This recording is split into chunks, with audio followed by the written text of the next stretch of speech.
Okay, so I've been working with this concept of peace last couple of weeks, and that has sort of moved me on to this idea of forgiveness and being resentment free. So I found this wonderful article titled Resentment Free in the April 11th, 2013 Sentinel by Ellen Austin.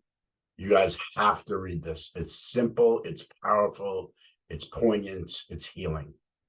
Resentment Free, Ellen Austin.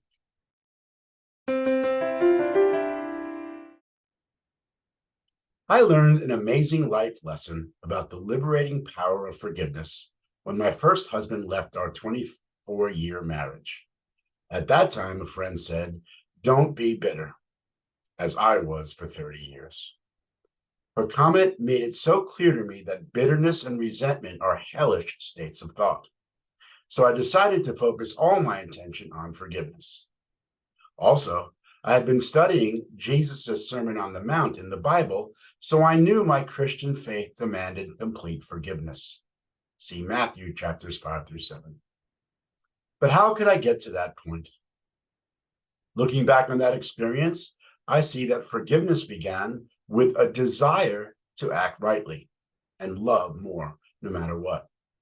I prayed for myself every day, affirming my ability to love purely and forgive, because God, who is love itself, has designed us to.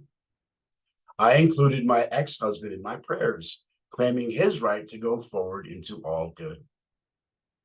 On several occasions, when battling a fierce bout of anger or grief, I called a Christian Science practitioner to pray with me. Those were times of special spiritual growth. It became clear that no one and no action could interrupt the good, love, provision, and opportunities constantly flowing from God to me and everyone.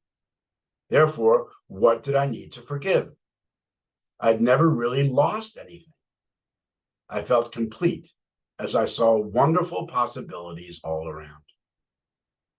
I began trying new things, attending community contra dances, singing with a friend in a choral group, hiking, walking, and biking more regularly. Though I was living on a very tight budget, 2 affordable opportunities for travel to Europe opened up in the first few years following my divorce. Most important, the scope of my love expanded, and I regularly found time to visit a couple of dear homebound seniors. I also became more responsive and compassionate towards the needs of others. About a year after my marriage ended, I answered the phone one day to hear my ex-husband on the line. He had a question about one of our sons, and we ended up talking for over an hour. The first real talk we'd had since he'd left.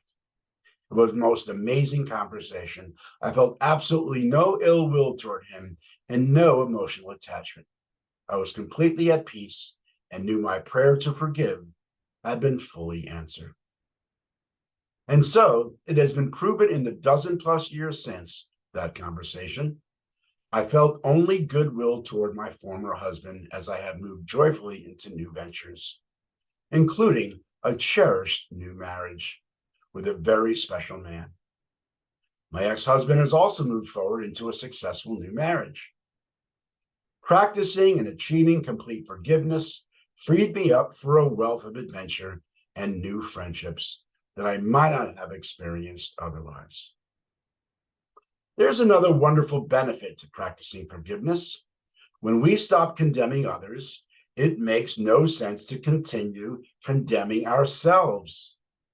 Self-forgiveness frees us up to grow rather than be fixated on our failings. I did a lot of soul searching during and after the divorce, and in that process, many unworthy character traits and selfish habits were uncovered. With a higher and purer love in my heart, it was natural to forgive myself and begin letting go of those unworthy things. Those years resulted in tremendous personal and spiritual growth for which I'm especially grateful. It is the most blissful feeling to be resentment-free. I now strive to forgive instantly when necessary, and it's easier for me to do now that I've been given this great lesson. If anyone reading this is dealing with a situation that seems impossible to overcome or forgive, I urge you, don't give up. Don't stop praying until you understand that nothing ever did or ever could alter your status as God's beloved child or put an end to the infinite blessings that flow from that relationship. It's worth the work.